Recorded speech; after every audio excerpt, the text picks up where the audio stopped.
Who wants to start? Satish, do you want to start? Or so we need one timekeeper to make sure we don't deviate from the timing.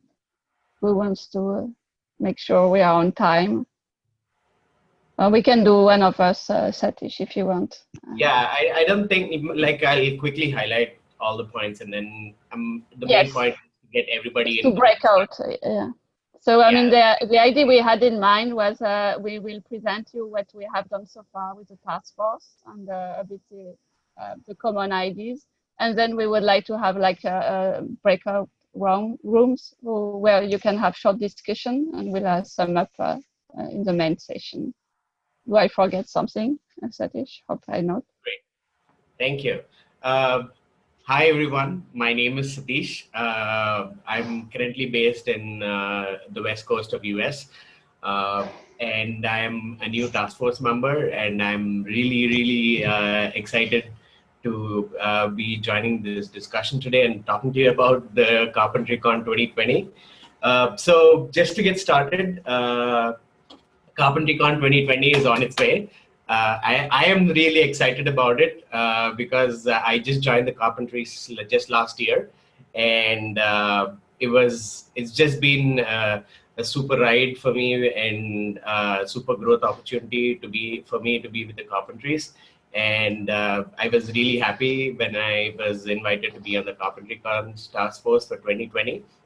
And so yeah, let me fill you up on what the CarpentryCon Task Force has been doing. We are slowly starting up the meetings. We already assembled our team. It's not complete yet. Like, you know, I'll tell you more details about the task force later. But we already have a small team, and the planning and logistics are on its way. We already have a lot of guidance from the previous CarpentryCon Task Force from 2018. Like Fortis and Malvika here, just to name a few. So just great guidance from them. And we recently put out a blog for CarpentryCon 2020, asking for to host CarpentryCon 2020 in your city or at your university.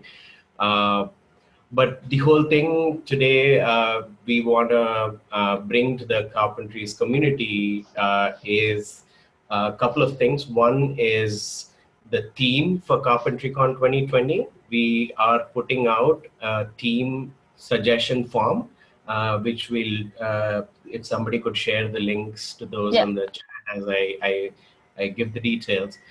So this is the first thing we wanted to discuss. We wanted to put forward before the community today is the theme suggestion form.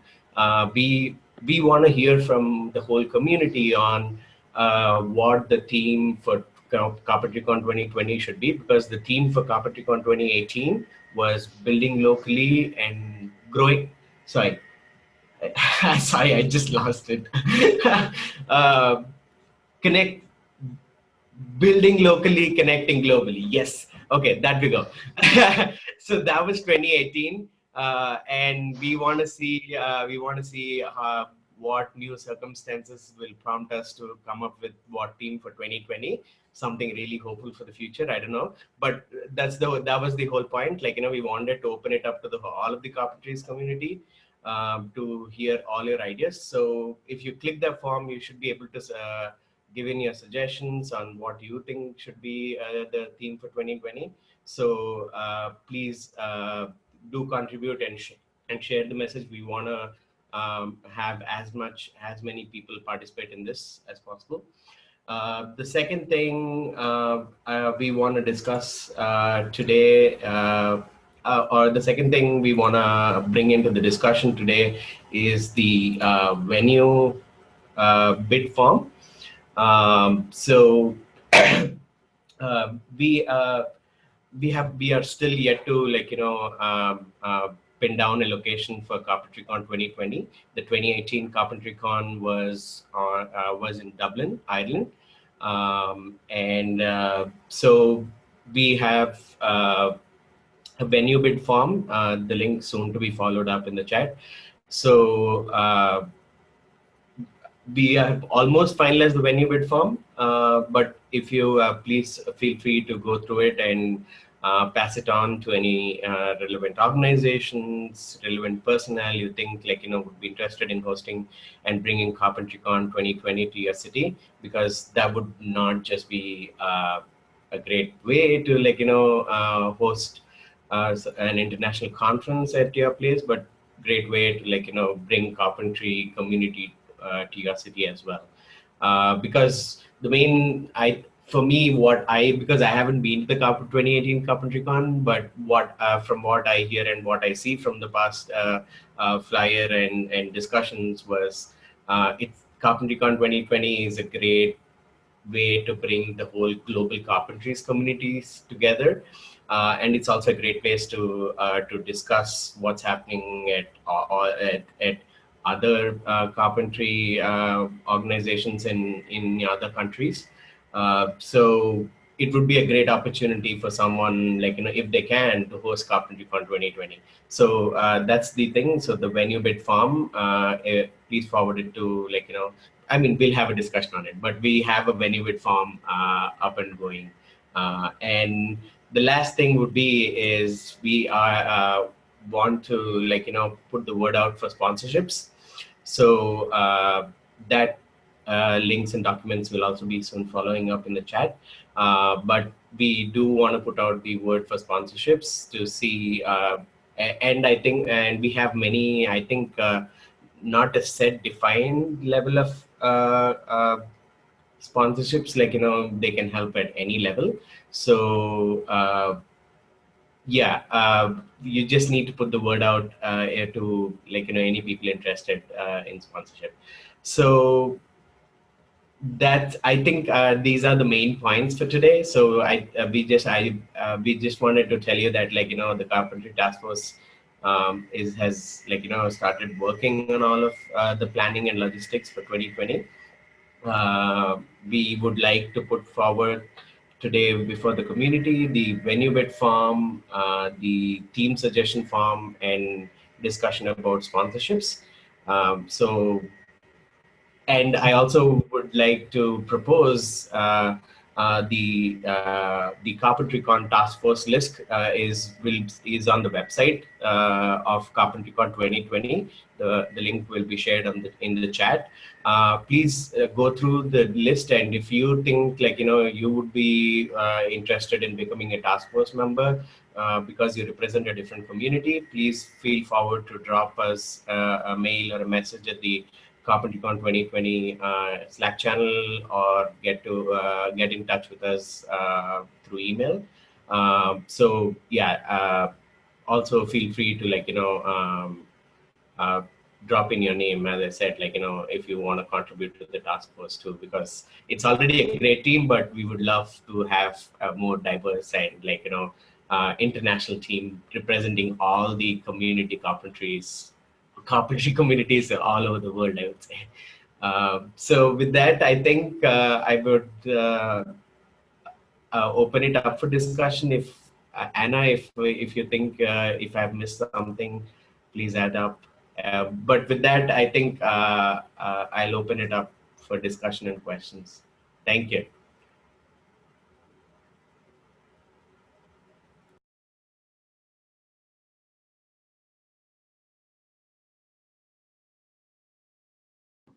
So we have started a discussion a bit in the Zoom chat, which we could maybe relate, so everybody can have their input when they listen to the call. So we were discussing about the greener, your idea we had this morning about having a greener event, meaning every little thing that would help to be more environmental friendly. Sorry, I don't say it properly. So ideas like having reusable bottles or things like that. So, and of course, it has a cost. So this is why this is something we would like to discuss with the community, because it's not free, and we know it will add some overhead on the budget. So this is something we need to plan in advance. So. Yeah, I mean, we wanna also open it up to the community, because we just can't impose all these standards on people. Every place with a workshop has its own limitations on resources and with what things they can provide for the workshop. But we definitely could provide for people who can do, because I've heard of workshops we ourselves, when we were organizing a workshop, we did put out a word for bringing their own water bottles, and either we also had a sponsor for water bottles for the event, so that he would brand marketing and we would get water bottles. And also there are other people who are doing other things to reduce their footprint. So we definitely do want to hear more ideas from the community on how they are doing things, how maybe they have ideas to go greener. And we do want to bring this up as a discussion for the 2020 Carpentry Con. So yeah, that's something that came up just earlier today morning. Yeah. I wonder if it would make sense for the venue and maybe the accessibility committee to think about some of those issues, so we can maybe add that to our list of considerations, even if people provide ideas here. There have been 2 questions in the chat about looking at the whole bid form instead of piece by piece. Does anybody know if that's possible?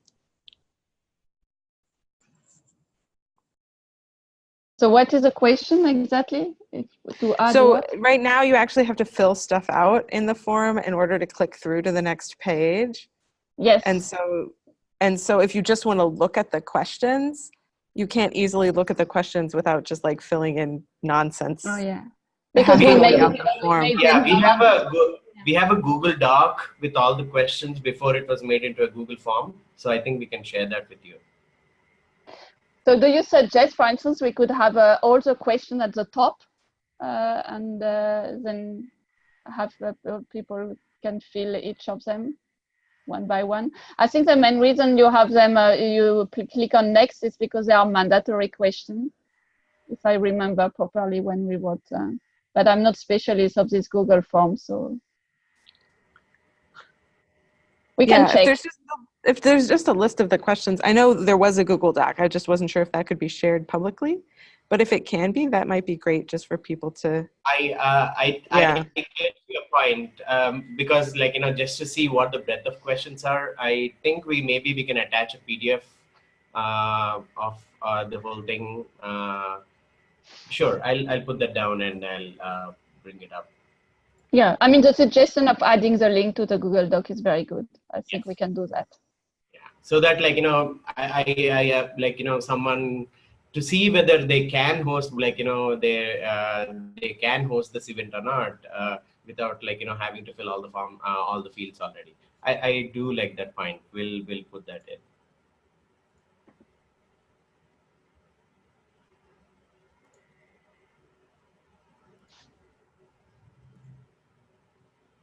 There were another comment in the chat about whether we should add in the link. I guess this is from Mark. So I guess is it related to the greener section, or because you said and add to the venue bid in the chat? Yeah, I mean that could be one of the questions of does your venue support greener methods towards the so recycling bins, all that other good type of stuff. But if we're going to use their food services, or if we're using their for the breaks and stuff like that, do they do these types of things? So, just be a question: does the venue support greener standards or something like that? Good point. Yeah. So I think it's a 2-pronged approach, right? The one is are we as members willing to pay a little bit extra? That could be one topic that might impact, and also picking a venue that would allow for that as well. So it's a balance. Yeah, exactly. And this is why we really wanted to raise this question to make sure we get your input, because it's more than a balance. It will have a cost, and maybe we'll have to discard some venue because they are not, they don't have this criteria. So this is something important to discuss. Would you develop like a scoring rubric for the venue bids, like something that you can actually publish to show how these things are going to be considered, or is that problematic? I'm just asking. Like, it's totally okay for the answer to be no. That's a good point. Like, as I said, as Christina pointed out, like, getting the whole idea of what the requirements are for the venue bid, and also what could be a potential successful bid, or like, what's the minimum requirement to like, apply.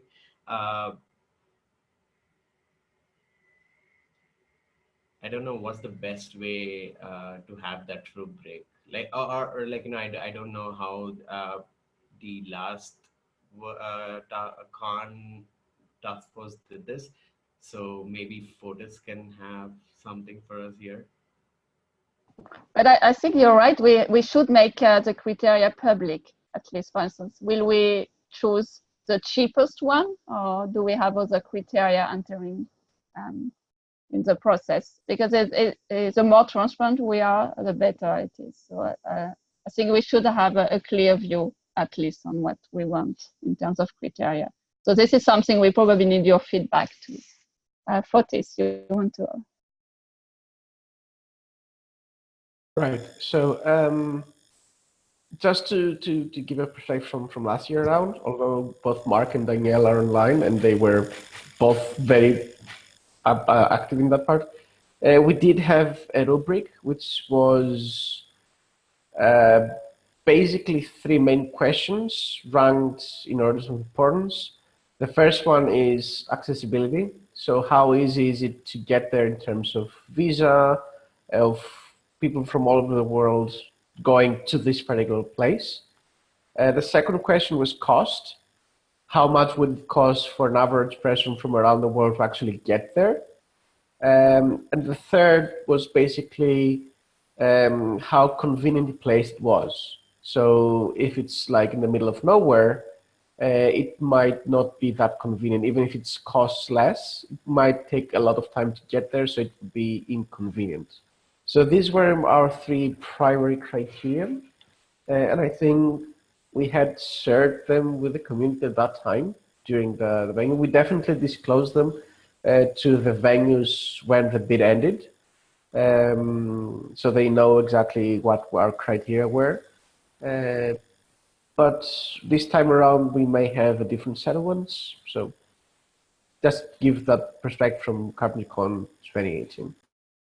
And I would add a fourth, but it wasn't the 3 primary. The Fortis mentioned the 3 primary, which are definitely it. But a fourth was boots on the ground. We kind of leaned, I think, personally to if the person who was submitting the bid was willing to be or had another carpentry member in the area willing to be the boots on the ground contact for us locally. So that factored in after the first 3. So, I mean, it wasn't a primary, but boy, it sure could have almost been for us. And you had a point? Yep. Oh, sorry. Uso had the point.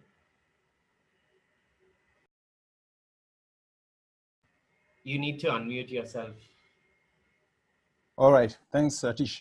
Now, just as Fortis has already highlighted, I just wanted to add that the thing with the rubric is like it's something kind of that we were thinking of as to help the task force to narrow down to the venue. But really, if you look at the forms and look at the questions that we have put forth in the forms, they can basically guide you and tell you what really we are looking at. When you say that we need a hall that can accommodate at least 120 people, we look at things like facilities around, transport around. So it gives you an idea of what we'll be looking at. But then at the end of the year, yes, we do have a rubric, as Fortis has highlighted, which then we'll use to just narrow down everything, which again definitely is open and can be shared, but really I think that for its purpose, it could only be helpful to the task force in narrowing down. But again, yeah, that's what I had to add. Thanks. Yeah, thanks, Yusuf. Toby, you wanted to say? Well, I was just going to ask whether, on reflection afterwards, like, would you have changed the order of precedence, I guess, in terms of those criteria that you were mentioning, Fotis and Mark? I mean, for me, I felt like it worked out pretty well. But like, did you find in the end that maybe you would have, you felt like you should have kind of given more priority to one of the other, more importance, I should say, to one of the other criteria? I think the boots on the ground, having Malvika there when we were trying to do the banquet, because the banquet was going every which way but forward. And so having someone who knew, well, it was the Guinness, then it wasn't the Guinness, it was going to be on campus, then it wasn't on campus. And so having Malvika who knew the area and had the ability to talk to some of the venues really facilitated what could have been a huge problem. So I think I would actually make the boots on the ground part of the primary. I would make it before. Cost is, I think, always an important thing. Accessibility is I think second, because the word is that the United States is going to be requiring visas now, so it's not going to be, it's just going to be like everyone else at this point almost. And then the in-town accessibility, I think, is important as well. But that boots on the ground, boy, I would hate to have thought what would happen to our banquet if Malvika kind of bailed us out in finding that. I thought it was a really great place and all, but it really did facilitate having her be in Dublin area. So. Yeah, great point. I think we should make that very prominent, that the local person, the local contact person will be playing a huge role in getting the things off the ground there, really, not just submitting the bid form, but being the logistics person there. Sure, we'll put that in for the points. Great, thanks everyone for those. Do we have more? Yeah, I think Fotis had a hand up still. Right. I kind of want to echo what Mark said, with a slight change probably, that I will keep the exact same order of the first three, because they are really the most objective criteria I can think of for a venue. But I would definitely put a very strong emphasis on having someone there. So it might be like a tipping point between two venues if they are almost at the same place. So yeah, that was my hand there. Just on this, do you think it's possible to organize anything if there is no local person involved in the carpentries? Is it something we should consider or not? It may not happen anyway. Yeah, go on for it. Well, it's obviously possible, but that would require some more time being over telephones or Skype calls or email exchanges and so forth. I only did like the hotels part, and that included like at least 4 emails per day to different hotels, and then a whole chain of exchanges just to figure out basic things, which could have been much more simplified if I could be there and just went over, discussed with a person in charge in the hotel. So yes, it's possible, but if it's a very appealing place, but without boots on the ground, people might have to think that a lot of time would be allocated to these things going towards the event. So it's possible, but will require some more time. Yeah, I agree on that. Like, that having someone there really helps. We should, I think, really, as as I said earlier, we should highlight it, and or like if like the place that the venue that they're suggesting has administrative support, who would be willing to help us in the local administration. Just sometimes if the person suggesting is a professor, someone, he really doesn't have time, but if he could guide us to someone at the venue who is part of the admin team, like if it's a university, part of the university admin team, if an indirect local contact at the venue who would be able to help as a backup, if not the primary contact itself. At least that, I would say. All right. Any other suggestions on the venue bit farm, Danielle? Just another note about the boots on the ground. I think one thing that hasn't really been mentioned that was really incredibly valuable was having somebody there who knew their way around really, really well, especially those 2 days before the conference started, when kind of all got there and we're like, we have to set everything up, knowing oh, here's the best place to go print things, here's a place you can run down the road and pick up these supplies that you need. And then a big part of it also is just having somewhere to actually physically put all of this stuff. Having Norman's office as just a storage area for us was really, really valuable. A place that we could go and, stuff bags and sort out what we had and just keep all the boxes. So if you have it somewhere where there isn't anyone there, then definitely consider the fact that you will have to find sort of like a workspace for the days leading up to the conference. Thanks, Danielle. We'll put that in for the notes, organization notes. Okay. I just want to throw in that, this is still ongoing.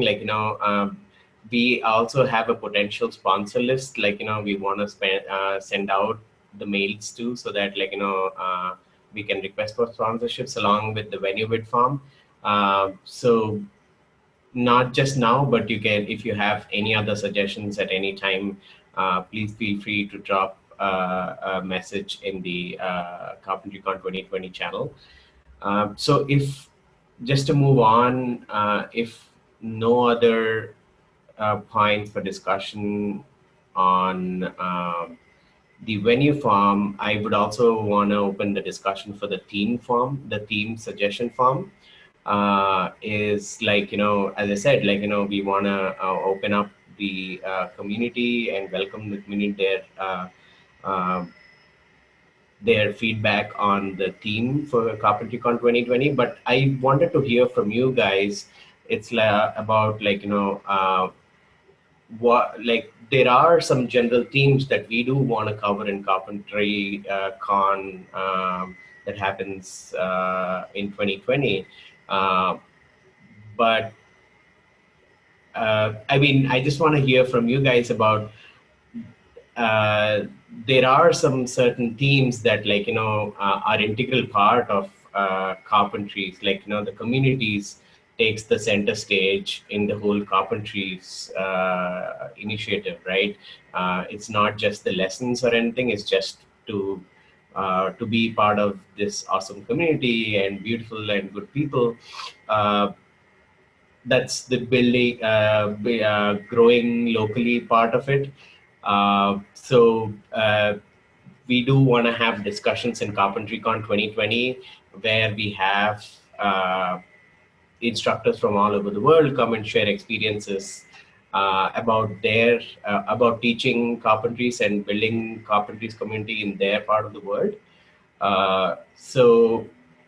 There's the theme of building Carpentries will always be an integral part of the theme always, but What do you guys think about, like, what should be the highlight or the overlying theme should be for 2020? I'm curious to hear from you guys.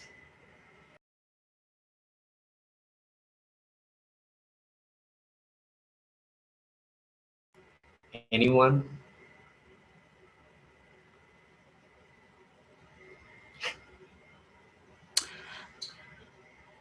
Yes, I have one thing.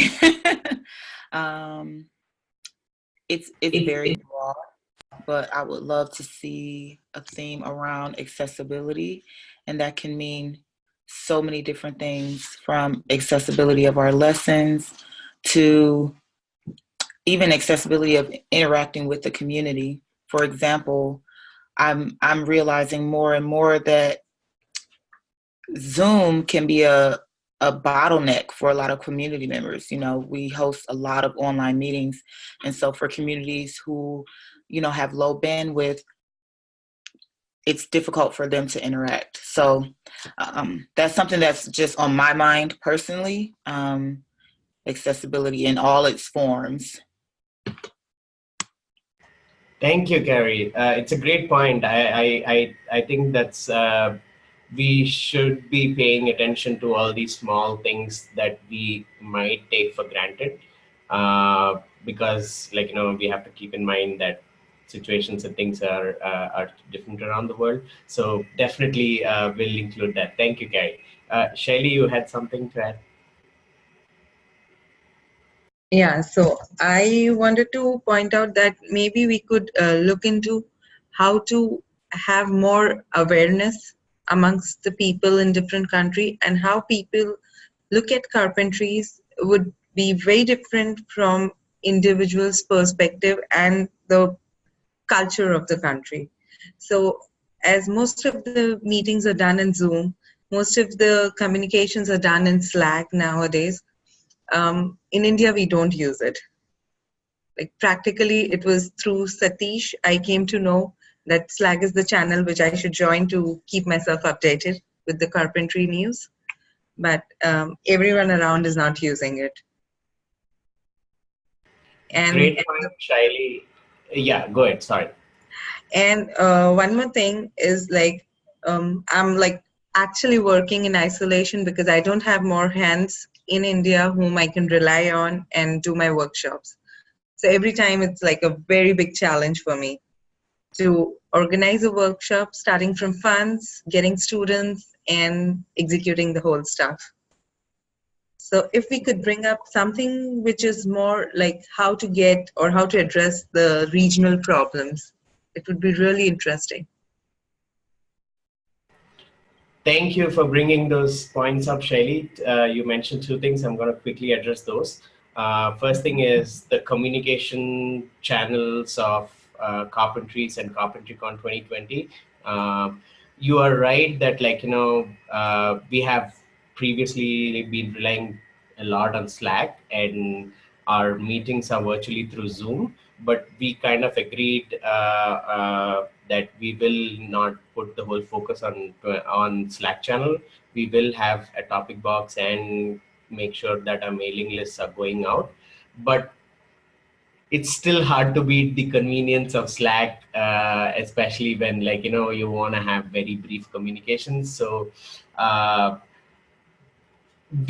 would at this point I would say we are working on it. Like, we haven't fully given up on Slack, because that's very great for interpersonal, like, talking with your colleague and sharing something very quickly with them. But we will make sure that, like, the mainstream channel, the main communications do go out through emails. But you are right, we should be developing more, like, getting to the focus of people that there is a Slack channel too if they want to join, but they should be able to get most of the information there. And to add to the problem of instructors working in isolation, we had a discussion earlier today in the previous community meeting. We are going to bring this up in the CarpentryCon 2020, where we do want to hear from instructors on what problems they have, like, especially as you pointed out, there could be a lack of resources, enough bandwidth for Zoom to hold Zoom virtual meetings, to many more problems that could be you could be facing. And we do want to help you, because there are many that's the great thing about Carpentries is, it's all the help I got from the people I have met at workshops. So we do want to make sure that, we everybody in the Carpentries hears about these problems or is aware of all this of all the situations of other instructors, so that we can just leverage the idea, the power of the communities that we have. So yes, we will be bringing that up. I just wanted to pitch that in, but I do, if anybody wants to add in and pitch into that, please feel free and go ahead and unmute yourself. Danielle? I think that might actually tie in really nicely with the theme of accessibility. So as you're saying, like accessibility from all perspectives. So the perspective of making sure that all of the amazing resources that the Carpentries community offers is actually accessible to all of the Carpentries instructors, and not necessarily just the ones that are, surrounded by other instructors or have an established community. So again, those things could kind of tie together. Thanks. Thanks, Daniel. Uso, you had something? Okay. Lex. I was thinking term inclusivity. Not sure if that's actually the right term, and growth. So we want to grow our community. We want to grow it in a way that's inclusive for everybody, which means you have to take care of accessibility and sustainability, which Toby suggested. Something about growing our community in an inclusive way or something.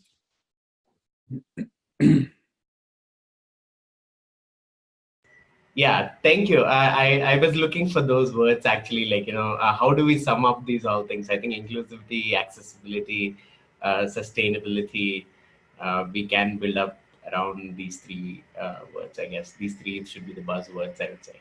Yeah, thanks, Lex. Anybody else? I can see some of them, so if you do want to make a suggestion, go ahead and unmute yourself.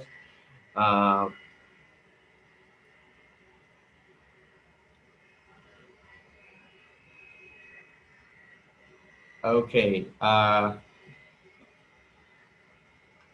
Let me see. Did I cover everything on my agenda? Yeah, the main thing is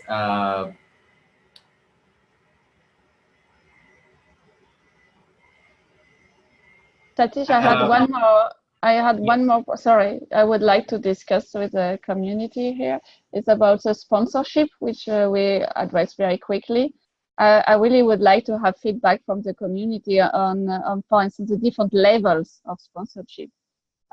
Because if you remember, in the CarpentryCon, we had 3 levels or 2 levels, and we had a few discussion in the CarpentryCon Task Force whether we should level and have different ones to make it more accessible again. So accessibility is coming back on it. So really, if you have any input on this, because it was really like the gold member was super expensive, and then there were 2 or 3 levels, and we thought maybe it stops people from being sponsored, because they would say, "Oh, I have only very little. It's ridiculous." Any back input? Yeah, Mark, you had something to add to that? Okay. Yeah, we definitely would like to hear more. I mean, I think Cher has something more to add to the sponsorships.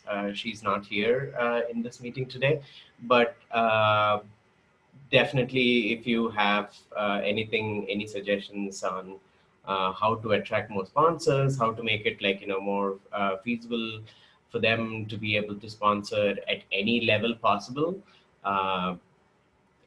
those should be, yes, Toby, go ahead. Oh, sorry. Never mind.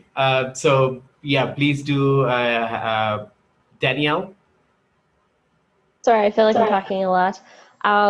Just one thing with sponsorship that I guess is linked. I had gone onto the CarpentryCon 2018 website just to get some information from it, and was clicking on the program. And I don't know if this is intentional, but a lot of the links don't work anymore because they were linked back to a particular repository.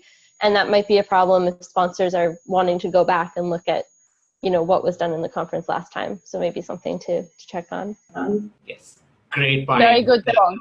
Yeah, very good. Because we are working on the website. So I mean, that's a good point because it's a follow-up.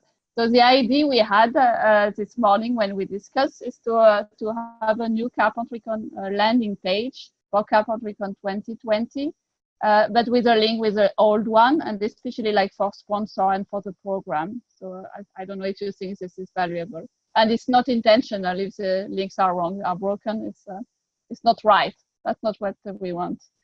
But the main idea is to have only one page, because without having program and everything for 2020, but then to have a link to the old one. That would be better. Sorry. Yeah, thanks, Daniel. Great point.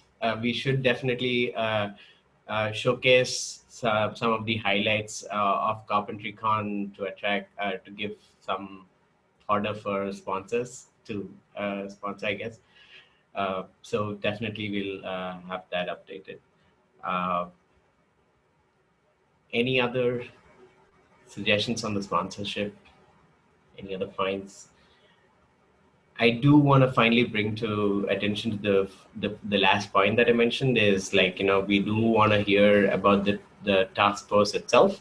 As I said, like, you know, if you maybe Satish, before you get there, just to add a little bit on, no worries, just a little bit on sponsorship. The idea is that the task force, as is the creed of the Carpentries, would like the participation of her members, of the community at large, as much as possible, a global participation of everyone in the Carpentries.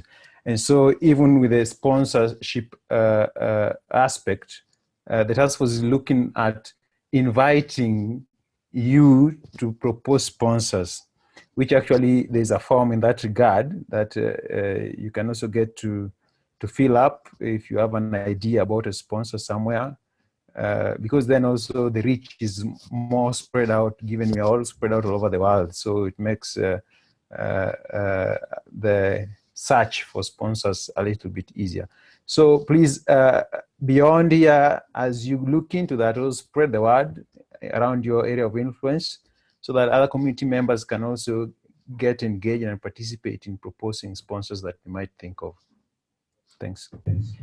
Yeah, thanks, Luso. I think, and that's where I think I would point out the blog post by put out by Malvika and CarpentryCon 2020 about bringing CarpentryCon 2020 to your city. And I think we can have something on those lines where we suggest them point this to this blog, and then they are able, if they are not sponsors themselves, they can, like, you know, forward it to people who they might think might be able to sponsor. Thank you, sir.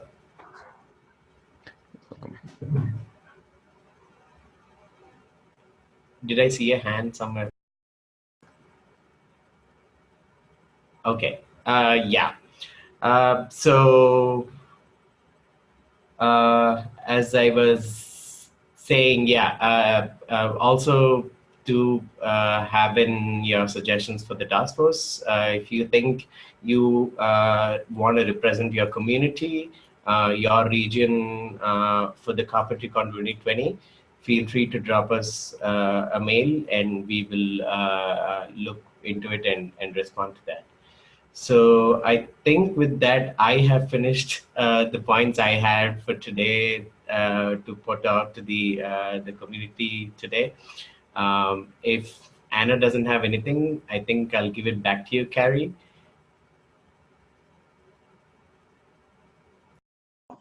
There we go. Awesome. I want to open the floor for any last questions, comments, or concerns before we have some quick announcements and wrap up. Can we get a verbal clap for, or not a verbal, a virtual clap for the task force?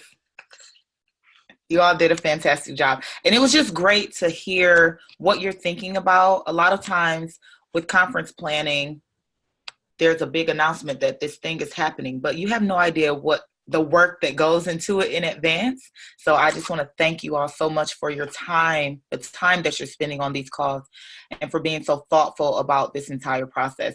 And also I want to thank the previous CarpentryCon Task Force for being here as well and being able to answer those questions. Having that historical perspective is very, very, very helpful. Wonderful. All right. So I want to remind everyone that these community discussions are open to all. We have pre and post workshop discussions. We also have themed discussion sessions, and then we have Carpentries conversations, which are hosted by our committees and task forces. So if you're on a committee or a task force for the Carpentries and you want to host a community discussion, just reach out to me and I will let you know how to do that. In addition to that, if you want to host a themed discussion session, so if there's a particular theme that you're interested in, accessibility, for example, as you can see, I'm obsessed with it right now. You'll probably see a themed discussion session about that pretty soon. You can also reach out to me. I lastly want to make sure that you all know who Sarah is. We're trying to make sure she's on more and more calls so that you all know who she is. She's our community engagement lead. Did you want to say anything, Sarah? Yeah, sure. Hi, everyone, and thank you for coming to this call today and for the wonderful discussions. My name is Sarah, and we'll be talking a lot more. Thank you, Carrie. Wonderful. Okay, if there's no other questions, I want to point you to a short questionnaire. I just put it in the chat and I will also put it on the Etherpad. It's very, very short. We just want to hear from you about this call. I'm going to put it on line 99 in the Etherpad. I feel like that's a lucky number. We just want to hear from you about this call so that we're always trying to improve. So take some time and fill that out if you're able to. And I hope to see you all on another call pretty soon. And of course, in 2020. Oh, I need to give you permission. I'm so sorry. We updated all of our permissions. You'll be happy to know that. We don't want anyone who shouldn't see our documents to see our documents. So let me fix the permissions and then you should be able to, everyone should be able to check out the survey in a few minutes. Thank you so much.